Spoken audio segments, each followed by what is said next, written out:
Welcome to Wisdex plus. इस video की PDF के लिए टेलीग्राम चैनल विजडेक्स प्लस पर जाएं और सर्च करें। ठीक है, इस चैनल को आप सब्सक्राइब कर सकते हो।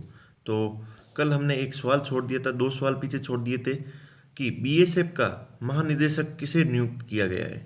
तो इसका राइट आंसर है जो कि राकेश अस्थाना जी है। ठीक है, तो इन्हें डायरेक्टर जनरल नियुक्त किया गया है और ये 1984 बैच के गुजरात कैडर के आईपीएस अधिकारी हैं और अब इन्हें इनका डायरेक्टर जनरल नियुक्त कर दिया गया। ठीक है, और बीएसएफ है जो कि 1965 में इसकी स्थापना हुई थी और इसे अर्ध सैनिक सुरक्षा बल कहा जाता है। ठीक है, तो और ये 6385 किलोमीटर लंबी इंटरनेशनल जो भी बॉर्डर लगती है भारत की, तो इंटरनेशनल बॉर्डर पर जो लगती है उसकी सुरक्षा करता है। ठीक है, और फिर द नेक्स्ट वाले the beauty of living twist नामक पुस्तक के लेखक कौन है। तो इसका राइट आंसर है जो कि शेरॉन स्टोन है। हॉलीवुड अभिनेता शेरॉन स्टोन ने इस प्रकार की एक बुक लिखी है। ठीक है, the beauty of living twist. ठीक है, इन्हें इन्हें कौन पब्लिश कर रहा है, तो इसे पुस्तक अल्फ्रेड ए नोपेक द्वारा प्रकाशित, मतलब इसका प्रकाशन करेंगे। इसका हार्ड कवर और ई बुक दोनों लॉन्च करेंगे। लेकिन अभी क्या किया है, केवल और केवल पुस्तक का जो मेन कवर है उसका अभी तक अनावरण किया है। ठीक है, तो अब कल जो दो सवाल लास्ट में छोड़े थे वो आज हो गए हैं। फिर आज इस वीडियो के एंड में आपको दो सवाल और मिल जाएंगे। यदि आपको कंटेंट अच्छा लग रहा हो तो प्लीज़ चैनल को सब्सक्राइब और लाइक करना ना भूलें। तो आज का पहला सवाल है कि विश्व मानवता दिवस वर्ल्ड ह्यूमैनिटेरियन डे कब मनाया जाता है। तो वर्ल्ड ह्यूमैनिटेरियन डे है जो कि 19 अगस्त को मनाया जाता है। ठीक है, तो इसमें इसमें क्या कहा जाता है कि मतलब कि मानवता मानवता के बारे में, मतलब किसी प्रकार का जागरूक अवेयरनेस फैलाना या कैंपेनिंग करनी कि भाई एक दूसरे की आप हेल्प किस तरीके कर सकते हो। ठीक है, और इसका मेन उद्देश्य ये भी है कि जो उन नायकों को, उन हीरोज को याद करना है जिन्होंने कठिन परिस्थितियों का सामना करने के बावजूद मानवता के, मतलब आपको दो रास्ते दे दिए जाए, एक तो कठिनता है ही है और मानवता चुनना है। तो हम चाहे और एक सरल रास्ता हो, तो कितना भी कठिन रास्ता क्यों ना हो, लेकिन हम मानवता के लिए कितने भी कठिन रास्ते को पार कर सकते हैं। ठीक है, और साथ में क्या हुआ था कि 2009 में यूनाइटेड नेशंस जनरल असेंबली महासभा ने 19 अगस्त को विश्व मानवता दिवस को निर्णय मना लिया। ठीक है, क्यों? क्योंकि 2003 को इराक की राजधानी बगदाद में एक बम हमले में कुल 22 लोगों की जान चली गई थी। तो इसमें भी कुछ लोगों ने इनके लिए इनकी ज़रूरतमंद सेवा की थी, तो उनके उपलक्ष्य की याद में भी मनाया जाता है। ठीक है, फिर नेक्स्ट वाले स्वच्छ सर्वेक्षण 2020 का आयोजन किस मंत्रालय के द्वारा कराया गया है। तो स्वच्छ सर्वेक्षण, ठीक है, स्वच्छ सर्वेक्षण है जो कि आवास एवं शहरी कार्य मंत्रालय के द्वारा करवाया गया है। ठीक है, तो इसमें क्या करते हैं कि कौन से स्टेट में, कौन से जिलों में किस प्रकार की, मतलब इन सफाई में शहरों में कौन सबसे अव्वल है रहता है। ठीक है, तो इसमें क्या हुआ था कि 2017, 18 और 19 में इंदौर सबसे टॉप मोस्ट है जो कि सफाई सफाई मतलब स्वच्छ सबसे ज़्यादा इसे घोषित किया गया है। बाकी इस बार आज भारतीय प्रधानमंत्री स्वच्छ सर्वेक्षण 2020 की परिणामों की घोषणा करेंगे। ठीक है, तो इसका जो जो इसको सबसे इंपॉर्टेंट है कि इसको लॉन्च किसने किया, तो ये लॉन्च करते हैं कि आवास एवं शहरी कार्य मंत्रालय द्वारा ये काम किया जाता है। ठीक है, तो इसमें 4242 शहरों, 62 छावनी बोर्डों और 92 गंगा तटीय शहरों की रैंकिंग की गई है। ठीक है, और इसमें 1.87 करोड़ नागरिकों की अभूतपूर्व भागीदारी दर्ज की गई है। ठीक है, फिर नेक्स्ट वाले कि ranking for institution on innovation achievement. ठीक है, अटल रैंकिंग है इंस्टीट्यूशन संस्थान के लिए इनोवेशंस, मतलब कुछ नया नवाचार किया है कि अचीवमेंट में सर्वोच्च स्थान किसने हासिल किया है। ठीक है, तो ये अटल इनोवेशन शॉर्ट फॉर्म ARIIA 2020। ठीक है, तो इसमें क्या क्या डेवलपमेंट हुआ है कि कोविड-19 मद्देनजर भारत के उपराष्ट्रपति ने वर्चुअल तरीके से, आभासी तरीके से, जिस तरह हम पढ़ रहे हैं, मैं यहाँ पढ़ा रहा हूँ और आप वहाँ पर पढ़ रहे हो, तो ये वर्चुअल तरीका हो गया। ठीक है, तो अटल रैंकिंग की घोषणा की गई। ठीक है, इसमें क्या 7 मापदंड डन किए गए। ठीक है, बजट, फंडिंग, सपोर्ट, अवसंरचना, मतलब किस प्रकार का इंफ्रास्ट्रक्चर खड़ा हुआ है, जागरूकता, अवेयरनेस, प्रमोशन, विचार सर्जन, इनोवेशन के लिए सपोर्ट शामिल है। ठीक है, तो इसमें क्या क्या है कि भाई एक तो वो विश्वविद्यालय जो राज्यों ने, एक तो जो केंद्र फंडिंग कर रहे हैं, एक राज्य फंडिंग कर रहे हैं, और एक राज्य वित्त पोषित स्वायत्त संस्थान, निजी या डीम्ड विश्वविद्यालय और निजी संस्थानों को शामिल किया गया। ठीक है, तो इसमें जो कि टॉप स्थान किया आईआईटी मद्रास ने है, फिर इसको फॉलो अप किया है IIT Bombay and IIT Delhi ने। ठीक है, और फिर इसमें इस बार एक और कुछ नया डेवलपमेंट ये हुआ है कि महिलाओं के लिए एक विशेष पुरस्कार श्रेणी को भी शामिल कर लिया गया है। ठीक है, Avinashi Lingam institute for home science and higher education for women ने इस श्रेणी के तहत रैंक अचीव भी किया है। ठीक है, महिलाओं के लिए एक विशेष पुरस्कार जिसमें इसको भी स्थान मिला है। फिर है कि हाल ही में स्वदेशी micro processor challenge, micro processor, ठीक है, माइक्रो छोटे छोटे प्रकार के प्रोसेसर चैलेंज किस मंत्रालय द्वारा शुरू किए गए हैं? तो केंद्रीय इलेक्ट्रॉनिक्स व आईटी मंत्रालय ने स्वदेशी माइक्रो प्रोसेसर, ठीक है, स्वदेशी माइक्रो प्रोसेसर चैलेंज मंत्रालय द्वारा शुरू किया गया। ठीक है, तो इसमें क्या किया गया है कि भाई माइक्रो प्रोसेसर का लगता है कि मान लो किसी भी कोई भी प्रोसेसिंग करवानी होती है, मान लो कि अपना कभी कभी कोई कंप्यूटर आते हैं कि 32 बिट का है, ये 64 बिट का है, तो इसमें क्या होता है कि एक माइक्रो प्रोसेसर होता है, तो इसमें एक ही छोटी सी चिप पे कई कई सारी चिपें और इस प्रकार के इस पे संयंत्र लगा दिए जाते हैं। ठीक है, तो वो क्या करती है कि एक छोटा सा प्रोसेसर होता है जो कि किसी भी चीज़ को रनिंग करने के लिए इंपॉर्टेंट होता है। तो ठीक है, तो अब इसमें क्या कि इस कैंपेन में आप यदि शक्ति 32 बिट और वेगा 64 बिट है, ये ओपन सोर्स कर रखे हैं, मतलब इसका कोई भी उपयोग कर सकता है। इनकी सहायता से भी आप इस प्रकार के माइक्रो प्रोसेसर चैलेंज के माध्यम से आप नए किसी प्रकार का इनोवेशन कर सकते हो। ठीक है, तो इसलिए इस मंत्रालय ने, केंद्रीय इलेक्ट्रॉनिक्स एवं सूचना प्रौद्योगिकी मंत्री ने स्वदेशी, मतलब ये स्वदेशी क्यों, आत्मनिर्भर भारत का अपने अभियान चल रहा है, आत्मनिर्भर अभियान भारत के तहत आप इस माइक्रो प्रोसेसर चैलेंज में नवाचार मतलब इनोवेशन आप कर सकते हो। ठीक है, तो इसके तहत नवोन्मेषी स्टार्टअप एवं छात्रों को आमंत्रित किया गया है, वे इन माइक्रो प्रोसेसर का उपयोग करते हुए विभिन्न टेक्नोलॉजी उत्पादों को विकसित करेंगे। ठीक है, तो ये इस प्रकार का चैलेंज है जो कि केंद्रीय इलेक्ट्रॉनिक एवं सूचना प्रौद्योगिकी मंत्रालय ने किया गया है। ठीक है, और केंद्रीय की अन्य मतलब इसी मंत्रालय की एक और अन्य भी पहल चल रही है, क्या है, वेरी लार्ज स्केल इंटीग्रेशन। ठीक है, VLSI 1970 के दशक में शुरू, VLSI का निर्माण तब शुरू हो गया था जब जटिल अर्धचालक और सेमीकंडक्टर और संचार प्रौद्योगिकी, ठीक है, कम्युनिकेशन टेक्नोलॉजी विकसित हो रही थी। तो इसमें क्या है, माइक्रो प्रोसेसर एक 2 सेकेंड इसमें आपको एक और बता देता हूँ कि एक सिंगल चिप होती है। ठीक है, सिंगल चिप में हजारों ट्रांजिस्टर लगा के एक छोटे से छोटे माइक्रो प्रोसेसर में जितनी छोटी चिप बनाओगे आपका काम उतना ही अच्छी तरीके से और कुछ कंप्यूटर के सबसे छोटे रूपों में आप उसे पोर्टेबल डिवाइस में कन्वर्ट कर सकते हो। ठीक है, तो एक चिप में हजारों ट्रांजिस्टर मिलाकर एक चिप का निर्माण किया जाता है। ठीक है, इंटीग्रेटेड सर्किट का निर्माण कर दिया जाता है, तो वेरी लार्ज स्केल इंटीग्रेशन। ठीक है, बहुत सारी चीज़ों को एक स्थान पर इंटीग्रेट करना मतलब एक जगह पर उनका समावेशन करना होता है। ठीक है, इंटीग्रेट यानी जोड़ना हो जाता है, तो इस प्रकार का ये है। ठीक है, और इसमें कुछ इस प्रकार के चांस टू विन मतलब प्राइज भी रखा है, तो वो जो इसमें भी कंपटीशन लेगा और जो जीतेगा विन होगा उसे प्राइज मिलेंगे। फिर नेक्स्ट है digital quality of life index 2020 में भारत किस पायदान पर है। ठीक है, तो डिजिटल क्वालिटी ऑफ लाइफ, ठीक है, डिजिटल मतलब आज का ज़माना पूरा पूरा डिजिटल हो गया। ठीक है, टेक्नोलॉजी, डिजिटल टेक्नोलॉजी आ गई, उसमें यदि आपकी लाइफ किस प्रकार की है, मान लो कि आपका इंटरनेट आप उसको वहन कर सकते हो, क्या उसका खर्चा उठा सकते हो, इंटरनेट का खर्चा करने के बाद उसकी क्वालिटी कैसी आ रही है, उसकी स्पीड कैसी आ रही है, इलेक्ट्रॉनिक इंफ्रास्ट्रक्चर कैसा है, मतलब आपके आसपास में कितने टावर लगा रखे हैं, या फिर किस प्रकार के सैटेलाइट है, या फिर उन सैटेलाइट के वाईफाई या फिर केबलिंग का किस तरह किया है। ठीक है, इंटरनेट की सिक्योरिटी कैसी है, इलेक्ट्रॉनिक गवर्नमेंट कैसा है, मतलब उसके लिए सपोर्टिव रोल है या नहीं है। तो इस लिहाजे से एक ये रैंकिंग जारी की जिसमें कि भारत को बहुत ही बेहद खराब रैंकिंग दी गई है। ठीक है, तो 85 देशों में डिजिटल सेवाओं की गुणवत्ता का एक वैश्विक शोध किया। ठीक है, तो इसमें जीडीपी इन्होंने एक ये बोला कि जिस देश की जीडीपी अच्छी है उसमें डिजिटल क्वालिटी ऑफ लाइफ, ठीक है, तो मतलब आप डिजिटल लाइफ को कितना अच्छे तरीके से जी रहे हो तो वो भी अच्छी हाई होती है। लेकिन कुछ देशों में ये भी पाया जिनकी जीडीपी नीची है, लो है, फिर भी उनका डिजिटल लाइफ बहुत उनका अच्छा है। ठीक है, तो ये इस प्रकार का है। फिर इसमें क्या किया है, भारत 85 देशों में से 57 की रैंक दी गई। ठीक है, भारत को तो ये बहुत ही खराब रैंक है।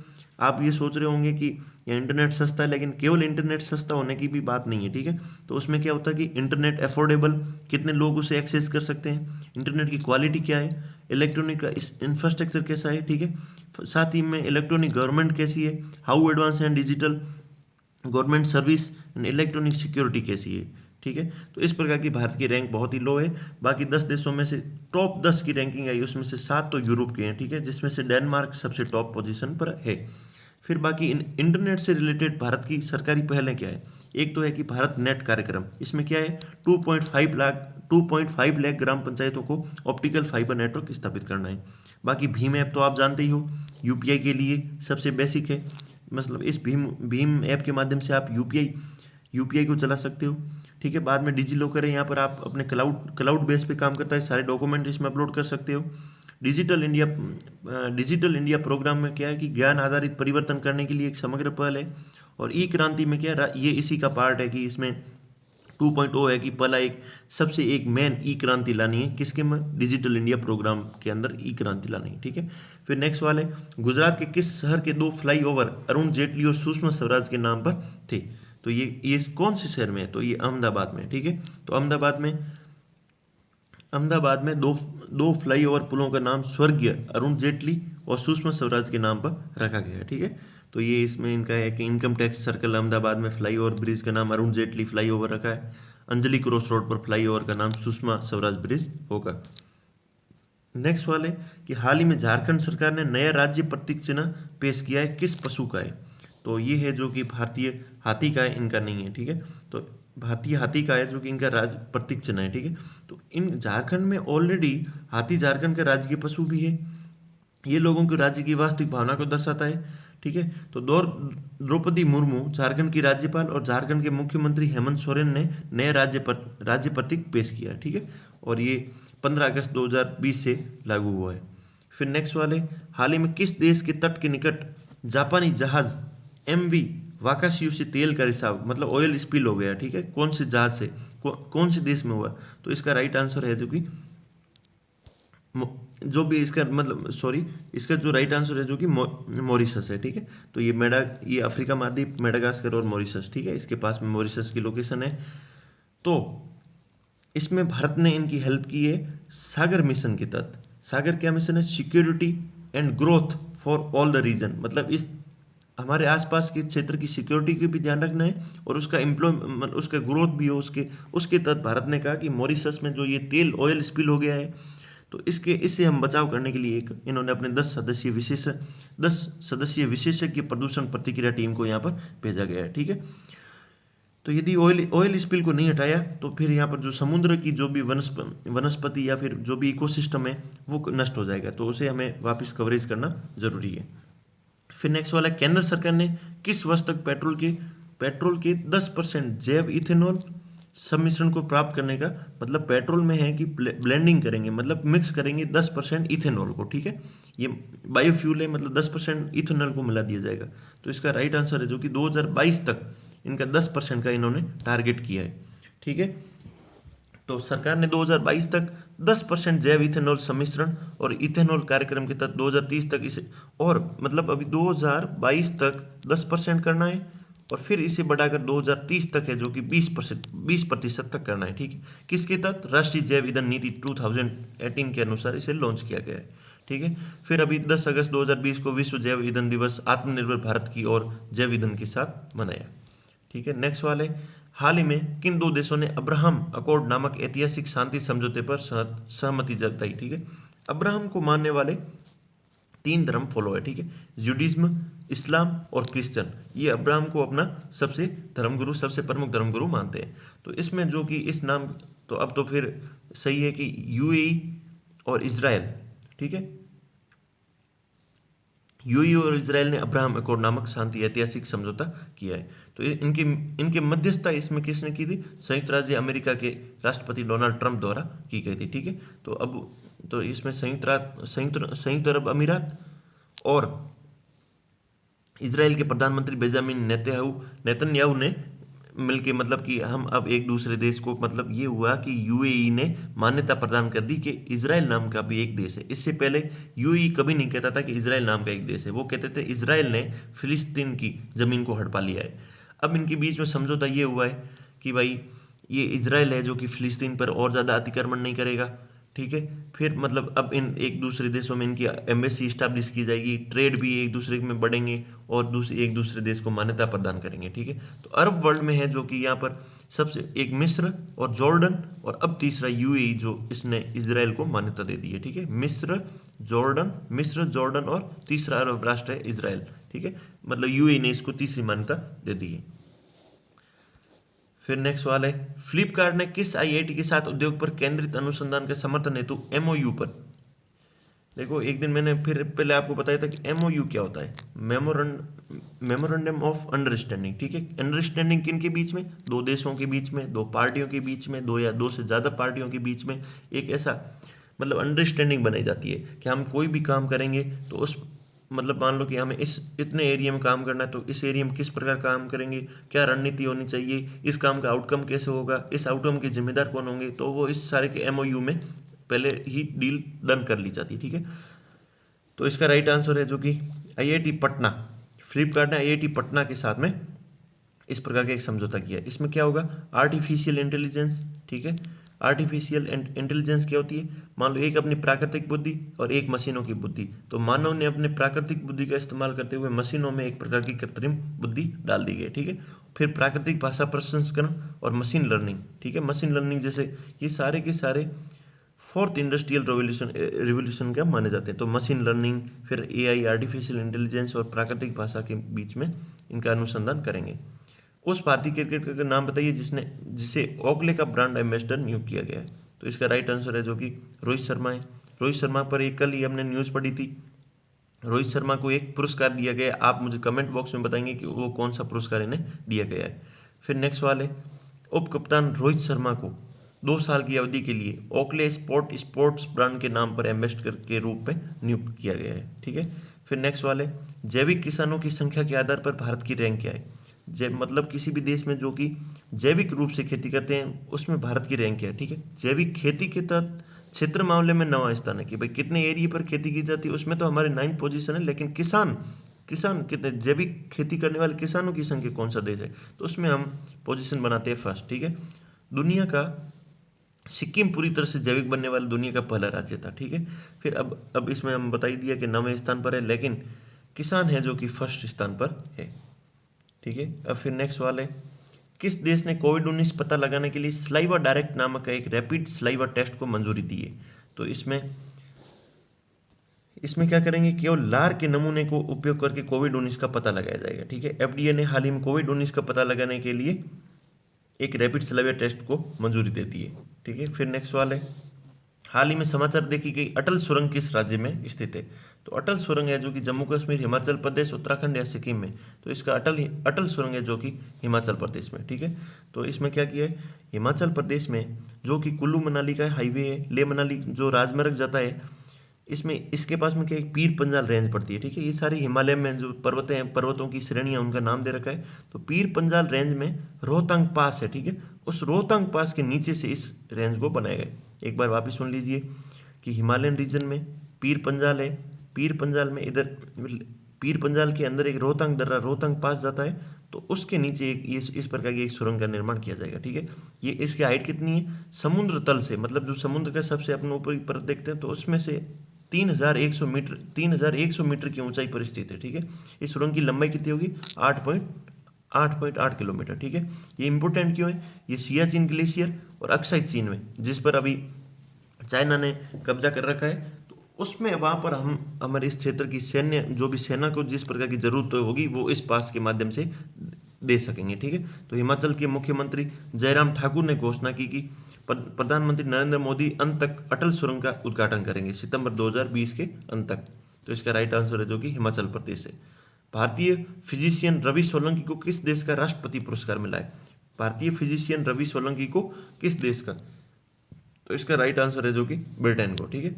यदि कोई भारतीय है और उसे किसी विदेश से कोई भी किसी प्रकार का पुरस्कार लेना है, तो पहले सबसे पहले हमारे देश के राष्ट्रपति से उसे अनुमति लेनी होगी, ठीक है। तो रवि सोलंकी को ब्रिटेन के रॉयल अकादमी ऑफ इंजीनियरिंग के राष्ट्रपति पुरस्कार के लिए महामारी सेवा के 19 विजेताओं को में शामिल किया गया, ठीक है। फिर इसने क्या किया था, एक नई वेबसाइट हीरोज, राष्ट्रीय स्वास्थ्य सेवा चैरिटी के लिए नई वेबसाइट हीरोज बनाने में मदद करने के लिए इनको सम्मानित किया गया है, ठीक है। तो वो कौन है, रवि सोलंकी। फिर नेक्स्ट सवाल है, हाल ही में किस राज्य सरकार द्वारा पढ़ई तुम्हारा पारा स्कीम लॉन्च की गई है। तो पढ़ई तुम्हारा पारा स्कीम है जो कि छत्तीसगढ़ में लॉन्च की गई है। फिर नेक्स्ट सवाल है, पहला बुलियन, बुलियन क्या होता है, बुलियन में जैसे कि ये सोना और चांदी इस प्रकार के बुलियन में इनको शामिल किए जाते हैं। तो बुलियन इंडेक्स बुलडेक्स मतलब सोने और चांदी का एक इंडेक्स जारी किया जाता है कि इन दोनों की रेटों को मिला के एक इंडेक्स के इन दोनों की रेट पर जो भी रेट आएगी उस पर एक इंडेक्स डन होगा, ठीक है। उस इंडेक्स से हम देखेंगे कि आज सोना चांदी, या फिर सोने चांदी से देखेंगे कि इस इंडेक्स कैसा परफॉर्म करेगा। तो बुलियन इंडेक्स किसने लॉन्च किया है? तो ये बुलियन इंडेक्स है जो कि एमसीएक्स ने, ठीक है, मल्टी कमोडिटी एक्सचेंज ने लॉन्च किया है। मल्टी कमोडिटी एक्सचेंज 2003 में इसका निर्माण किया गया था। तो इसने बुलडेक्स नाम की एक बुलियन इंडेक्स बुलडेक्स को लॉन्च किया है, ठीक है। राइट आंसर है। अब नेक्स्ट कल के लिए फिर 2 सवाल छोड़ देता हूं, जो सबसे पहले सॉल्व किए वो उसी प्रकार कल आपको मिल जाएंगे। सत्यपाल मलिक को कहाँ का राज्यपाल पद के लिए नियुक्त किया गया, ठीक है। और दूसरा, गंगोत्री नेशनल पार्क हाल ही में समाचार में देखा गया था, किस राज्य या यूटी में स्थित है? तो आप इसके हमें कमेंट बॉक्स में इसका आंसर बता सकते हो, या फिर मैं कल आपको इसका सही आंसर फिर नेक्स्ट सवाल नेक्स्ट सीरीज में हम मिलेंगे तब तक बता देंगे। यदि आपको ये वीडियो अच्छा लगा हो, आपकी जिज्ञासाएं शांत हुई हो, या फिर कुछ जानने की भूख पैदा हुई हो, तो आप अपना सुझाव जरूर दीजिएगा। कमेंट बॉक्स आपके लिए आमंत्रित है। बाकी इस चैनल का आप सब्सक्राइब बटन दबाकर आप हमें सहयोग कर सकते हो। फिर मिलते हैं एक नई वीडियो के साथ में, तब तक के लिए अलविदा।